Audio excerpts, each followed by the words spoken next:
form of this word, but because camel is in Hebrew gimel, and gimel is the path leading from Tiferet to Keter, uniting microprosopus and macroprosopus, i.e. performing the great work.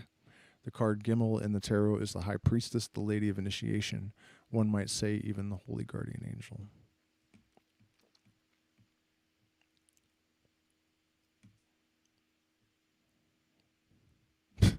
Chinese music. Explain this happening. It must have a natural cause. It must have a supernatural cause. Let these two asses be set to grind corn. May, might, must, should, probably, maybe, we may safely assume, ought, it is hardly questionable, almost certainly poor hacks. Let them be turned out to grass. Proof is only possible in mathematics, and mathematics is only a matter of arbitrary conventions. And yet doubt is a good servant but a bad master, a perfect mistress but a nagging wife. White is the lash of the overseer. White is black is the watchword of the slave. The master takes no heed. The Chinese cannot help thinking that the octave has 5 notes. The more necessary anything appears to my mind, the more certain it is that I have only asserted a limitation. I slept with faith and found a corpse in my arms on awakening. I drank and danced all night with doubt and found her a virgin in the morning. That is one of the best parts of this book, for sure. I slept with faith and found a corpse in my arms on awakening, and drank and danced all night with doubt and found her a virgin in the morning. And this has a lot to do with really the primary methodology of scientific illuminism and Hermetic thinking, true Hermetic thinking, and the process of analysis and etymology and ontological engineering that the mysteries is sort of a storehouse for. And it's, about the fact that you'll never have faith in anything. You know that you absolutely cannot know anything, no matter how many times the Christian asserts that I absolutely know that Christ is the Savior. His ego is completely out of control, because the Muslim will be equally convinced that he is not his Savior and willing to die, and both of them may be even willing to die in dispute about this. You know what I mean? For one person to assert that they're absolutely, subjectively, positively certain of something that all kinds of other people are certain of the absolute opposite, it's just one of the great tragedies and absurdities of human existence, that people can actually be that ignorant and stupid. I don't feel inclined to use gentler language, because it really is just an absolute abomination upon the face of the earth that people have faith when they do not have certainty, because certainty is not possible. And that is one of the keys to navigating the mystery and the mysteries, but the mystery at large, without becoming lost in ego or being lost in woo and being guided by wish demons instead of true intuitions and, true necessity of your soul and your heart. Drink and dance all night with faith, and you will find a corpse in your arms upon awakening. Buttons and rosettes. The cause of sorrow is the desire of the one to the many, or of the many to the one. This also is the cause of joy. But the desire of one to another is of all of sorrow. Its birth is hunger, and its death satiety. The desire of the moth for the star at least saves him satiety. Hunger thou, O man, for the infinite. Be insatiable even for the finite. Thus at the end shalt thou devour the finite and become the infinite. Be thou more greedy than the shark, more full of yearning than the wind among the pines. The weary pilgrim struggles on, the satiated pilgrim stops. The road winds uphill. All law, all nature must be overcome. Do this by virtue of that in itself before which law and nature are but shadows.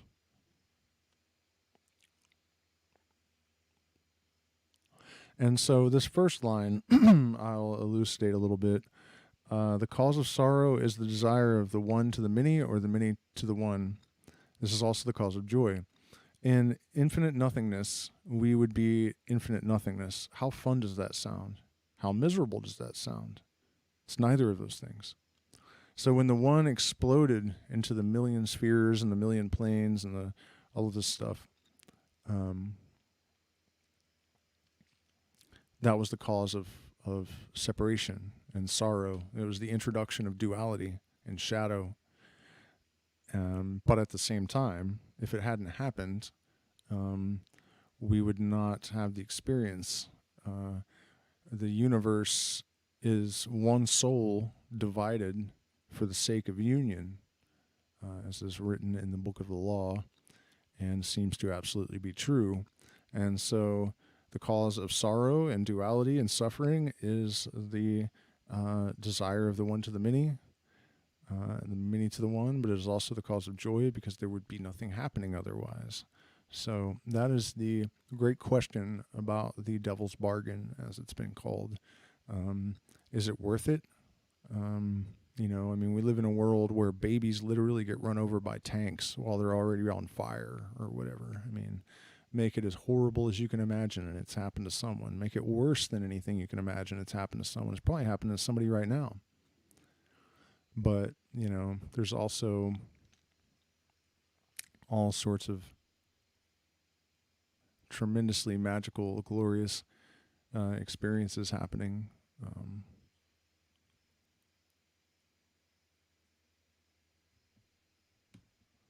I hope there hasn't been another... Yeah, okay. I hear something else in my headphones, and I was hoping I'm not having like other audio bleeding through or something. But yeah, you guys get the point, I'm sure. And another thing that Crowley said is that the worst mistake a man can make is to set an attainable goal, because then what? I heard some billionaire talking about how he got super rich and he just like went to the beach and was like sitting there thinking, I've made it now, and like drinking some liquor or something, and after about a week of that he's like, what the fuck have I done? So it's kind of that idea. The weary pilgrim struggles on, the satiated pilgrim stops.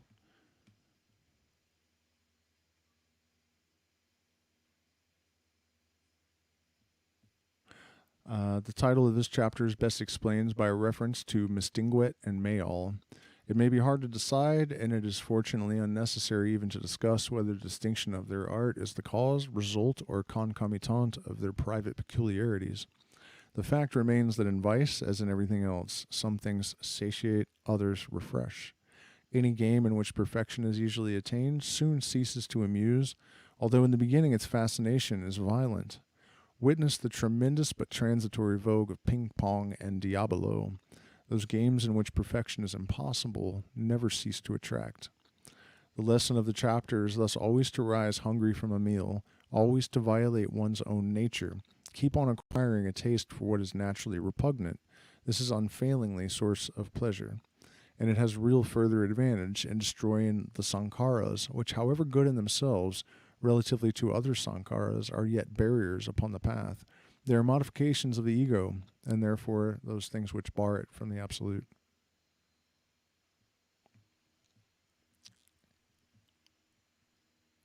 The early bird catches the worm, and the 12-year-old prostitute attracts the ambassador. Neglect not the dawn meditation. It's funny, I guess, kind of. It's unfortunate that it's true. This is great. The Vigil of St. Hubert. In the forest God met the stag beetle. Hold, worship me, quoth God, for I am all great, all good, and all wise. The stars are but sparks from the forges of my smiths. Yea, verily, and amen, said the stag beetle. All this do I believe, and that devoutly. Then why do you not worship me? Because I am real, and you're only imaginary. But the leaves of the forest rustled with the laughter of the wind. Said wind and wood, they neither of them know anything.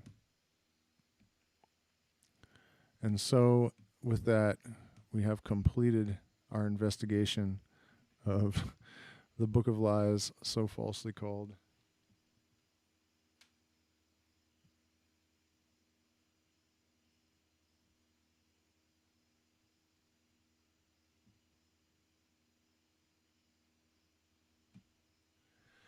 Yeah, victims will never know how many opportunities they've missed. By the way, don't forget to hit the like button, share, subscribe, support us, send us millions of dollars, or else you will be forever accursed or something.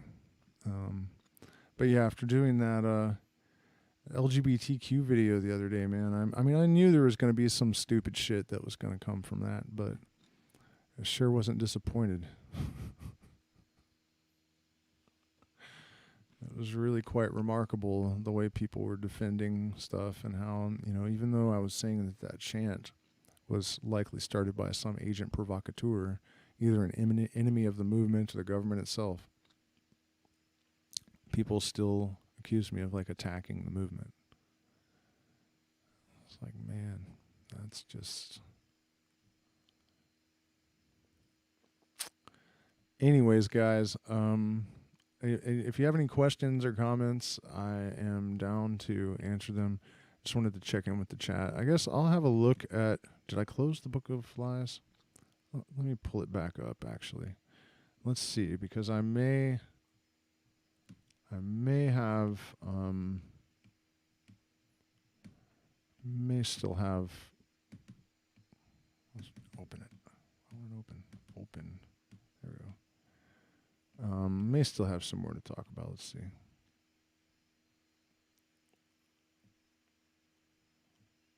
Terrier work.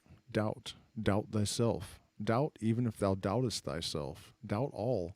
Doubt even if thou doubtest all.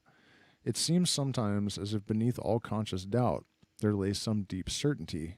Kill it. Slay the snake. The horn of the doubt god be exalted. Dive deeper, ever deeper into the abyss of mind, until thou unearth the fox that, on hounds, yoicks, tally-ho, bring that to bay, then wind the mort. I don't know what the hell winding the mort means, but still, solid advice, It's doubt is your constant companion in any kind of meaningful, spiritual, or intellectual endeavors. There is no exception.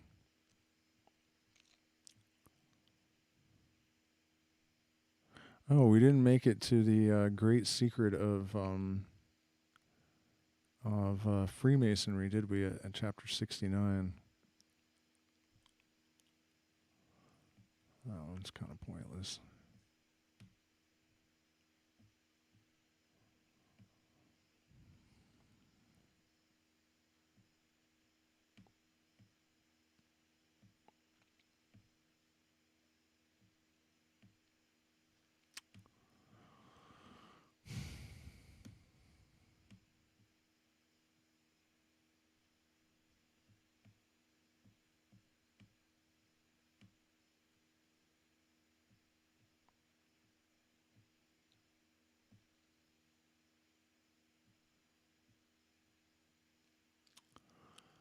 All right, yeah, let's at least find chapter 69 and read that. Even though I'm not going to give you any hints, you just I'll give you the hint that the best skeleton key for this chapter is a book called Cosmic Trigger 1: The Final Secret of the Illuminati by Richard Anton Wilson. Chapter 69, The Way to Suck Seed and the Way to Suck Eggs. This is the holy hexagram. Plunge from the height, O God, and interlock with man. Plunge from the height, O man, and interlock with beast. The red triangle is the descending tongue of grace. The blue triangle is the ascending tongue of prayer.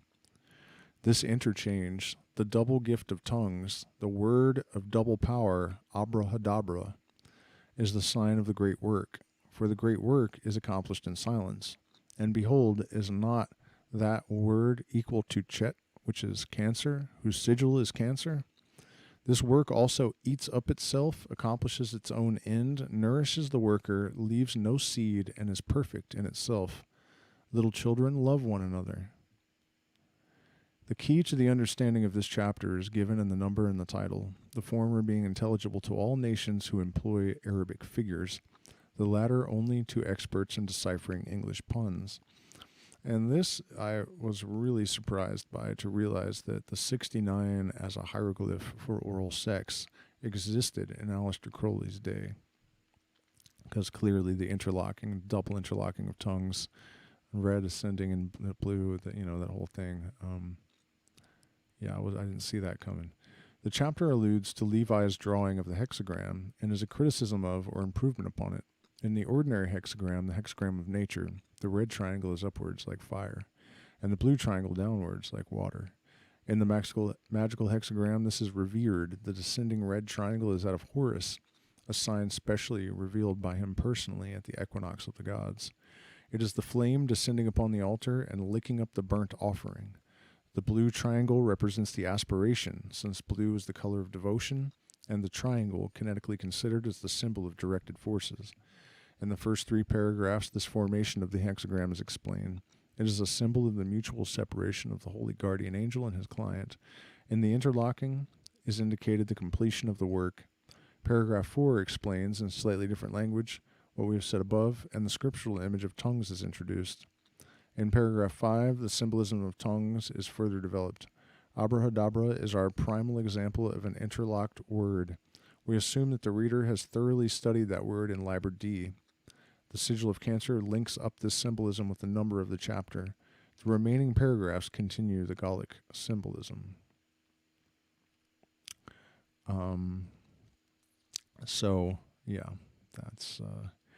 That's the chapter that when the OTO guys, and in case you're not familiar with the history, the Ordo Templi Orientis was formed by 2 33rd degree Freemasons, I think 1898,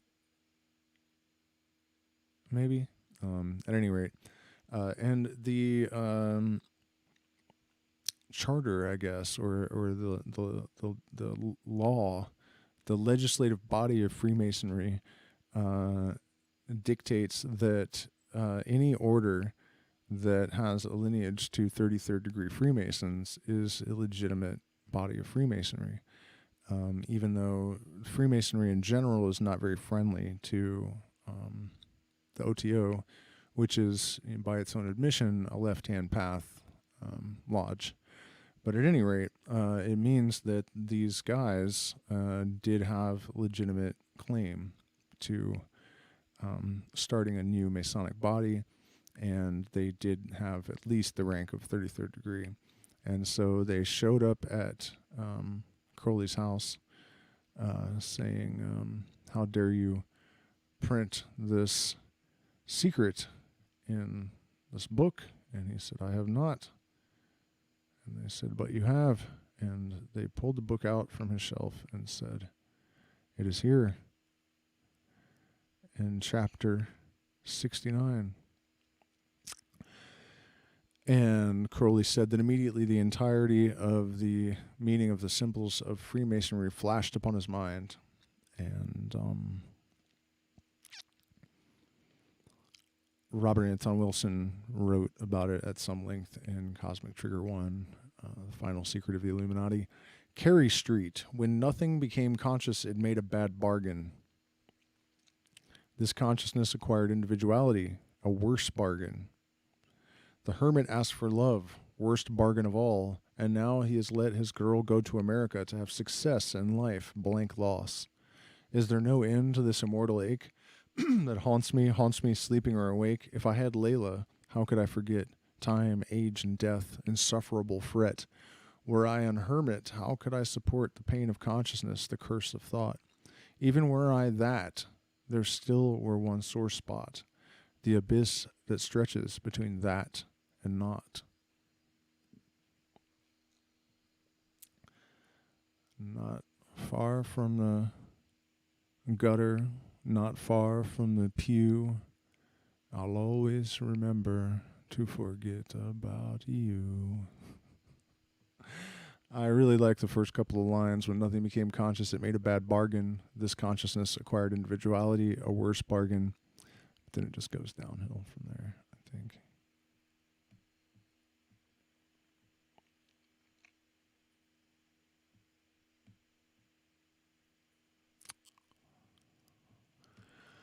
So yeah, I guess with that, I will wrap up our discussion of the Book of Lies.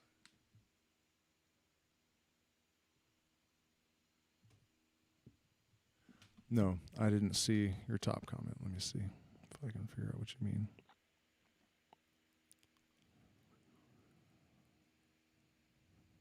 Well, you know, there's a lot of really interesting stuff that manifests in the skies that are indications of a higher order of intelligence that people like to dismiss, like the hexagram on Saturn, which, by the way, could easily be taken with the symbolism of Saturn to help to elucidate what secrets were being revealed in chapter 69 of the Book of Lies.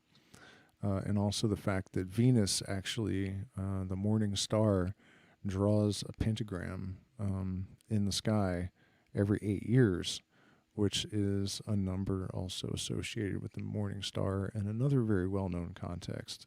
So there is an awful lot of evidence that these myths were engineered by adepts of the mysteries.